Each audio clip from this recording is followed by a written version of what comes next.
Assalamualaikum warahmatullahi wabarakatuh. Perkenalkan, nama saya Raka S. Permana dengan NIM C1C04052. Di sini saya akan menjelaskan mengenai pajak penghasilan badan yang dibimbing oleh Bapak Dr. Wirmi Eka Putra SMSI dan Ibu Restu Handinanisa SMAK. Baiklah, langsung saja ke penjelasannya, yaitu pengertian PPh Badan.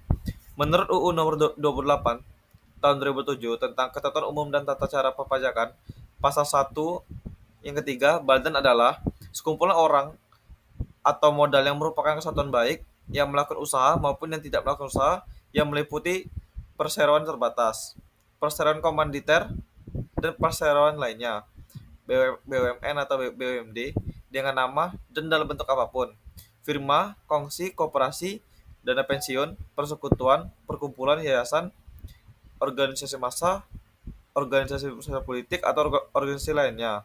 Lembaga dan bentuk badan lainnya termasuk kontrak investasi kolektif dan bentuk usaha tetap. PPh Badan, yaitu pajak atas penghasilan yang diperoleh atau diterima badan usaha yang bertempat kedudukan di Indonesia. Selanjutnya itu subjek PPh Badan.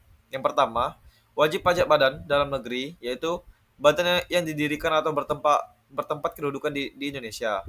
Yang kedua, wajib pajak badan luar negeri, yaitu badan yang tidak didirikan atau tidak bertempat kedudukan di Indonesia, yang menjalankan usaha atau melakukan kegiatan melalui BUT di Indonesia, dan atau badan yang tidak didirikan dan tidak bertempat kedudukan di Indonesia yang menerima penghasilan dari Indonesia tidak dari menjalankan usaha melalui BUT di Indonesia. Yang, ke, yang ketiga, bentuk usaha tetap adalah bentuk usaha yang dipergunakan oleh orang pribadi yang tidak bertempat tinggal di Indonesia. Selanjutnya, yaitu yang tidak termasuk subjek pajak PPh Badan. Untuk yang pertama, kantor perwakilan negara asing. Yang kedua, pejabat perwakilan diplomatik dan konsulat atau pejabat-pejabat lain dari negara asing. Yang ketiga, organisasi-organisasi internasional. Yang keempat, pejabat-pejabat perwakilan organisasi internasional sebagaimana dimaksud pada huruf C dengan cara bukan warga negara Indonesia dan tidak menjalankan usaha, kegiatan, atau pekerjaan lain untuk memperoleh penghasilan dari Indonesia. Selanjutnya yaitu objek PPh Badan. Yang menjadi objek PPh Badan adalah penghasilan, yaitu setiap tambahan kemampuan ekonomis yang diterima atau diperoleh wajib pajak badan, baik yang berasal dari Indonesia maupun dari luar Indonesia, yang dapat dipakai untuk konsumsi atau untuk menambah kekayaan wajib pajak badan yang bersangkutan dengan nama dan dalam bentuk apapun. Selanjutnya, norma pembukaan PPh Badan.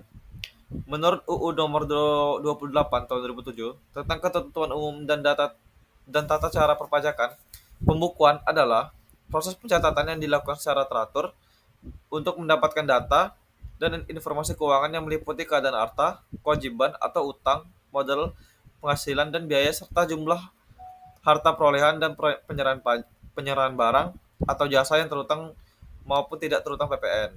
Ketentuan mengenai pembukuan. Yang pertama, memperhatikan iktikat baik dan mencerminkan keadaan atau kegiatan usaha yang sebenarnya. Yang kedua, harus diselenggarakan di Indonesia dengan menggunakan huruf Latin, angka Arab, satuan mata uang rupiah, dan disusun dalam bahasa Indonesia atau dalam bahasa asing yang diizinkan oleh Menko. Yang ketiga, diselenggarakan dengan prinsip taat asas dan dengan stelsel akrual dan stelsel kas. Yang keempat, perubahan terhadap metode pembukuan atau tahun buku harus mendapat persetujuan dari Dirjen Pajak. Selanjutnya itu tarif PPh Badan.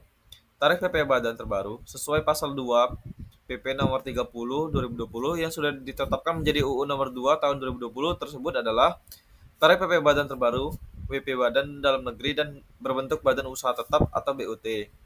22% berlaku pada 2020 dan 2021. 20% berlaku pada 2022.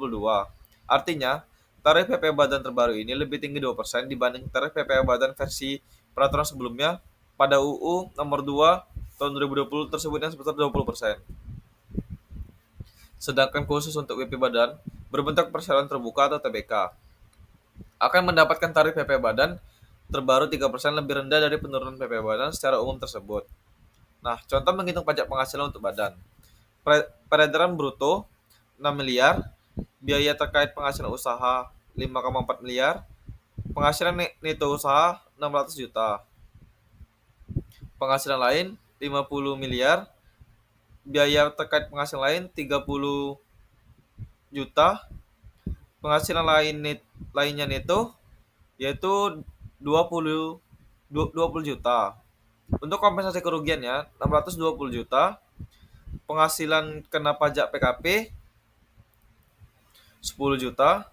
Nah, pajak penghasilan terutangnya 610 juta dikali dengan 22% sama dengan 134,200 juta. Untuk kredit pajaknya, PP pasal 25-nya yaitu 90 juta, PP pasal 22-nya dipungut pihak ketiga 12 juta, PP pasal 23 dipotong pihak ketiga 15 juta. Total kredit pajaknya 117 juta. Dan jadi pajak yang masih harus dibayar adalah 100. Jadi pajak yang harus dibayar adalah 17 juta 500 ribu. Nah, yang terakhir yaitu kesimpulan.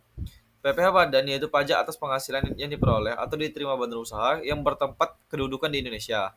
Besarnya PPN yang terutang bergantung pada jumlah besaran laba sebelum pajak.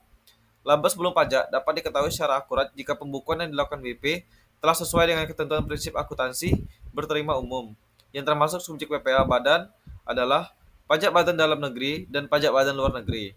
Yang menjadi objek pajak PPh yaitu penghasilan, yaitu setiap tambahan kemampuan ekonomis yang diterima atau diperoleh wajib pajak badan baik yang berasal dari Indonesia maupun dari luar Indonesia yang dapat dipakai untuk konsumsi atau untuk menambah kekayaan wajib pajak badan yang bersangkutan dengan nama dan dalam bentuk apapun. Baiklah, sekian presentasi dari saya. Saya ucapkan terima kasih. Sekian dari saya. Wassalamualaikum warahmatullahi wabarakatuh.